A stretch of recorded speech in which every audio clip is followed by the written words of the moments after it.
Кеш жарық құрметті тыңдарман, біздің кезектегі өмірдің қайнар көзі бағдарламамызға қош келдіңіз.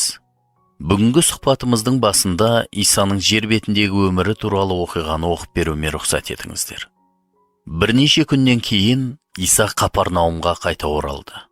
Жұрт оның сол қаладағы бір үйде екенін естіп білді. Содан адамдар сол жерге көптеп жиналып, тіпті есік алдында тұратын орында қалмады. Иса оларға ізгі хабарды жариялады. Сол кезде 4 кісі сал болып ауырған бір адамды Исаға көтеріп алып келді. Бірақ халықтың көптігінен олар оған жақындай алмады. Сондықтан үйдің сыртқы сатысымен жоғары көтеріліп, жалпақ төбесін ашты. Содан олар аурудың жатқан төсенішін арқанмен байлап, оны төменге Исаның алдына түсірді. Иса олардың сенімдерін көріп, сал адамға: «Балам, сенің күнәларың кешірілді» деді. Сол жерде отырған бірнеше дін мұғалімдері: «Бұл кісі неге солай деп Құдайды қорлап тұр? Жалғыз Құдайдан басқа кім күнәларды кешіре алады?» деп ойланып қалды.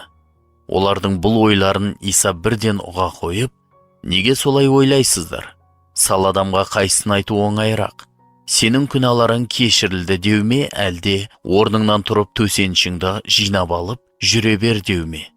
Ал көктен келген менің жер бетіндегі күнәларды кешіруге билігімнің бар екендігін білулеріңіз үшін», деді де сал адамға қарап: «Саған айтамын, орныңнан тұр да төсенішіңді жинап алып үйіңе бар» деп тапсырды. Ауру адам сол сәтте-ақ сауығып орнынан тұрды да төсенішін жинап алып бәрінің көзінше шығып кетті. Барша жұрт таңғалысып: «Біз ешқашанда мұндайды көрген емеспіз» деп Құдайға мақтау айтты. Тамаша оқиға. Иса ауру адамды сауықтырады, сонымен бірге оның күнәларын кешіреді. Ол өз туралы не айтқанын тыңдаңыздар. «Ал көктен келген менің жер бетінде күнәларды кешіруге билігімнің бар екендігін білулеріңіз үшін», деді де сал адамға қарап: «Саған айтамын, орныңнан тұр да төсенішіңді жинап алып үйіңе бар» деп тапсырды. Ол көктен келген адам ұлы. Жаңа өсиет бұл оның өмірі мен қызметін баяндайтын, сонымен бірге оның істеген істері мен оның берген тәлімдері негізінде ол туралы өте көп айтылатын киелі кітаптың бөлімі. Киелі кітаптық әңгіменің өзегінде тағы да бір үлкен тақырып, бір қайғылы оқиға және оның шешілуі тұр. Бұл Исаның жеке тұлғасынан ажырағысыз. Рұқсат етіңіз, мен түсіндіріп берейін. Алғашқы адам, оның аты Адам ата болған. Бүгінгі күнде де көптеген елдерде адам туралы айтқанда адам деген сөзді пайдаланады. Алғашқы Адам атаны Құдай жаратты. Бұл туралы біз киелі жазбаның кітабы Жаратылыстың басталуынан оқимыз.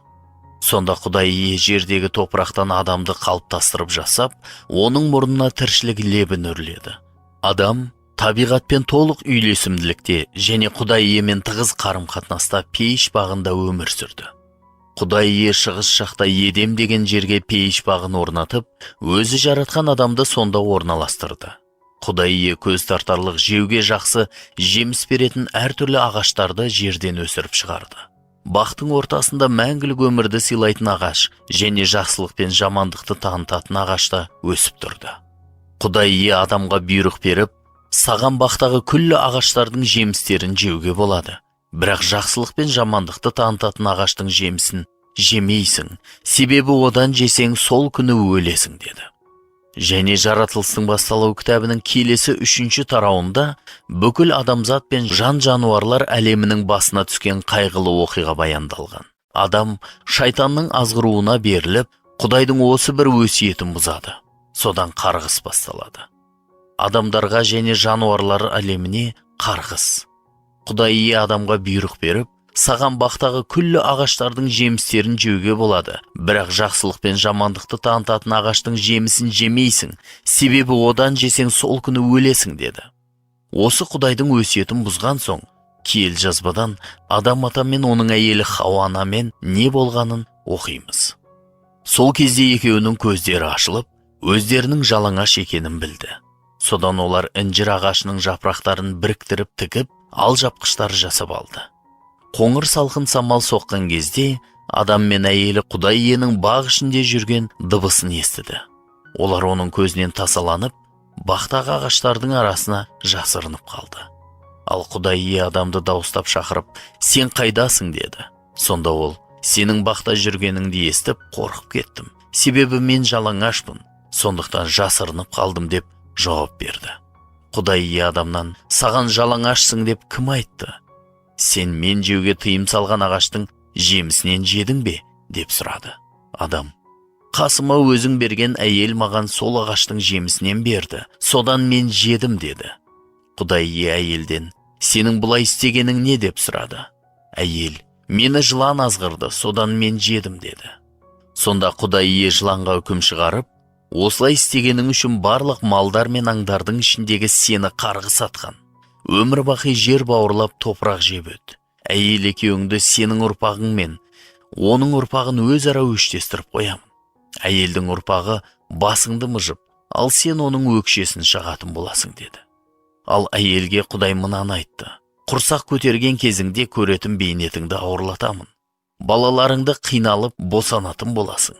Сен күйеуіңе құштар боласың, ал ол саған жетекшілік етеді.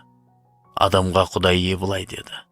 Әйеліңнің тілін алып, мен тыйым салған ағаштың жемісінен жеген сенің кесіріңнен жердің топырағын қарғыс атты. Бұдан бұлай тамағыңды өмір бақи бейнет шегіп топырақтан өсіріп жейтін боласың. Жердің топырағы саған тікенектер мен ошағандарды қаулатып, сен далада өсетін дәнді дақылдар мен қоректенетін боласың. Өзің жаратылған жердің қойнына қайтып кіргенше, жейтін наныңды маңдай теріңді төгіп жүріп табатын боласың. Сен топырақтан жаратылдың, қайтадан топыраққа айналасың. Бұл оқиғаны кейінірек күнәға құлау деп атайтын болған. Бұл адамның болмысын өзгертті. Адам атадан туылған балалар күнәһар болмыспен дүниеге келетін болды. Олар табиғатынан күнәһар болды. Олар аурумен, азаптармен және өліммен дүниеге келетін болды. Өлімнен кейін оларды Құдай иенің соты күтіп тұрды. Біз киелі жазбадан былай деп оқимыз. Бұдан шығатын қорытынды мынау. Бір адам арқылы дүниеге күнә, ал күнә арқылы өлім келді. Адамдардың бәрі де ажалды болды, өйткені барлығы күнә жасады. Алғашқы адам ата азғырлуға қарсы тұра алмады. Соның салдарын біз әлі күнге бастан кешірудеміз. Сондықтан қарғысты түзету үшін Құдай екінші адамды, адам ұлын жер бетіне жіберді. Бүгін біз міне осы туралы айтып отырмыз. Иса 100% адам болып, жер бетінде өмір сүрді. Алғашқы адам ата сияқты оны да шайтан азғырды. Бірақ ол жеңіп шықты. Киелі жазба былай дейді. Ол ешқандай күнә жасағандай емес, аузынан бірде-бір өтірік шыққандай емес.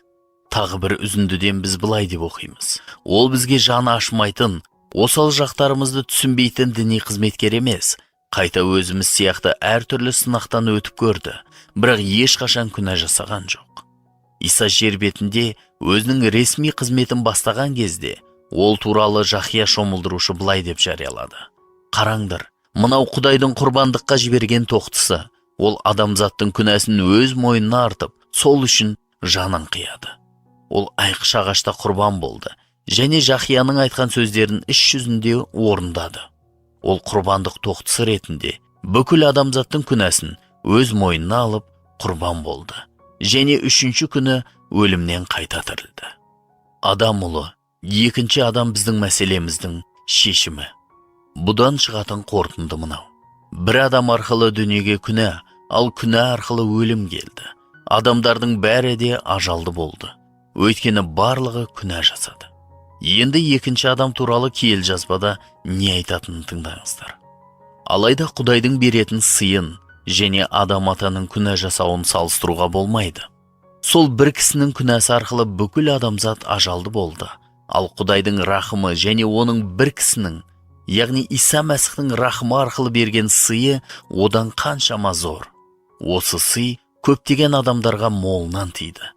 Құдайдың адамды тегін ақтауы мен адам атаның күнә жасауы басқа жақтан қарағанда да тең емес. Адам атаның жасаған бір күнәсінен кейін Тәңір кінәлісің деген үкімін шығарды. Ал адамзат жасаған көп күнәлардан кейін ол ақталдың деген тегін сыйын берді. Күнә жасаған бір кісі адам ата арқылы өлім бүкіл адамзатқа билік жүргізіп келді. Сол сияқты Құдайдың шексіз рахымын және әділдіктің тегін сыйын қабылдағандар да бір кісі Иса Мәсіх арқылы өмірде билік құрады. Сонымен бір кісінің күнәсі бүкіл адамзатқа өлім жазасын алып келді. Ал өзге бір кісінің әділ ісі оған сенушілердің бәрін ақтап, мәңгілік өмір сыйлады. Бір кісінің Құдайға мойынсұнбауы көптеген адамдарды күнәһар етті. Дәл солай, басқа бір кісінің Құдайға мойынсұнуы арқылы көптеген адамдар ақталады. Біз адам ата мен пейіш бағында жоғалтқан игіліктердің бәрін қайта қалпына келтіру бізге Иса Мәсіхте ұсынылады. Нақтырақ айтқанда, Құдай иемен қарым-қатынас күнәларымызға кешірім және өлімнен кейін жұмақтағы мәңгілік өмірді сыйлайды. Біз үшін бұларды Құдай Иса арқылы дайындады. Пайғамбарлар алдын ала айтып кеткен құтқарушы сол үшін бізге келді. Ишая пайғамбар былай деп жариялайды: шынында Құдайдың қызметшісі біздің қасіреттерімізді өзіне алды. Біздің ауруларымызды өз мойнымен көтерді. Оның ұрылып, азап шегуін Құдай бұйырған жаза деп ойладық. Алайда Құдайдың қызметшісі біздің күнәларымыз үшін түйреліп, біздің әділетсіз істеріміз үшін құртылды. Оның тартқан жазасы бізге амандық пен тыныштық әкелді. Оның жараларының арқасында біз рухани дертімізден сауықтық. Барлығымыз адасқан қойлардай тентіреп, өз бетімізбен жүрдік. Ал жаратқан ие бәріміздің күнәларымызды қызметшісінің мойнына артты. Тағы бір үзіндіде қысқаша телеграмма ретінде былай деп айтылған: Құдай иеміз Исаны күнәміздің құнын өтеу үшін құрбандыққа қиды және ақталғандығымызды дәлелдеу үшін қайта тірілтті. Сол заманда Капернаумдағы адамдарға айтқандай, Иса бүгін бізге де былай дейді. Иса олардың сенімдерін көріп, сал адамға: балам, сенің күнәларың кешірілді деді. Сол жерде отырған бірнеше дін мұғалімдері бұл кісі неге солай деп Құдайды қорлап тұр? Жалғыз Құдайдан басқа кім күнәларды кешіре алады деп ойланып қалды. Олардың бұл ойларын Иса бірден ұға қойып: неге солай ойлайсыздар? Сал адамға қайсысын айту оңайырақ: сенің күнәларың кешірілді деу ме, әлде орныңнан тұрып төсенішіңді жинап алып жүре бер деу ме? Ал көктен келген менің жер бетінде күнәларды кешіруге билігімнің бар екендігін білулеріңіз үшін, деді де сал адамға қарап: саған айтамын, орныңнан тұр да төсенішіңді жинап алып үйіңе бар, деп тапсырды. Ауру адам сол сәтте ақ сауығып, орнынан тұрды да төсенішін жинап алып, бәрінің көзінше шығып кетті. Барша жұрт таң қалысып, біз ешқашанда мұндайды көрген емеспіз деп Құдайға мақтау айтты. Иса сал кісіні сауықтырып, оның күнәларында кешіреді. Сондықтан ол беделмен: себебі мен де Құдай тағайындаған билеуші адам ұлы бола тұра, өзіме қызмет еткізу үшін емес, өзім қызмет етіп, көптеген адамдардың азаттық төлемін өтеп, жанымды қию үшін осы дүниеге келдім деп айтады. Кім оған өз өмірін сеніп тапсырса, осы кешірімге ие болады. Иса Мәсіхке деген сенім адамды тозақтан құтқарады.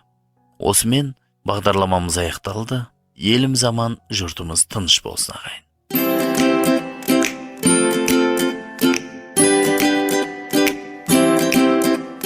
Қымбатты тыңдарман, біз осымен бүгінгі бағдарламаны аяқтаймыз.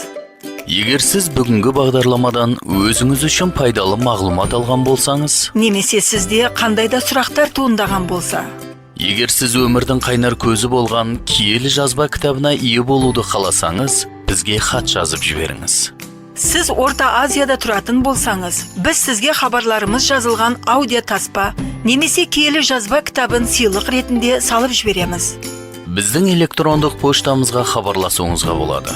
Біздің электрондық адресіміз mostik7 айқұлақ inbox.ru. Сонымен бірге +7 707 385 83 93 нөміріне хабарлама жіберуіңізге де болады. Сізге осы нөмірде WhatsApp, Viber, Telegram жүйелері іске қосылғанын хабарлаймыз. Мен қайталаймын: +7 707 385 83 93. Сізден келген әрбір хат немесе хабарлама үшін біз өте қуанышты боламыз. Жаратқан ие сізді және жақындарыңызды қорғап, аман сақтасын.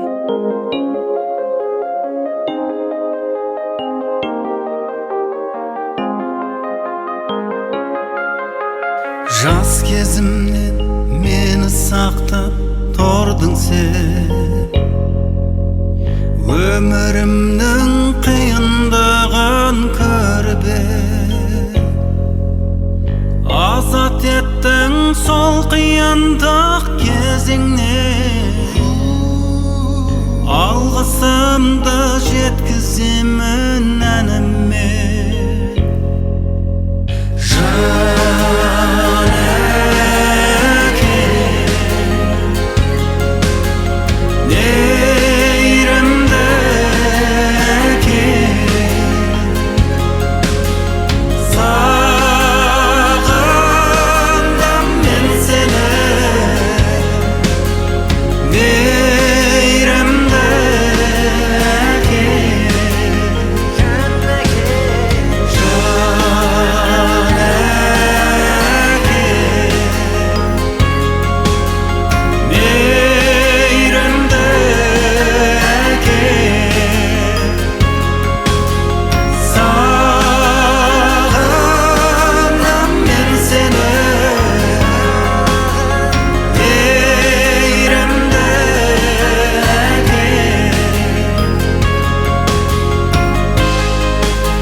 Қашанда бойымда сен тұрасың, жаңа өмір сыйлап мені қуантты. Бұл өмірде сенің асыл сөзіңе орын берем жүрегімнің төріне.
Ne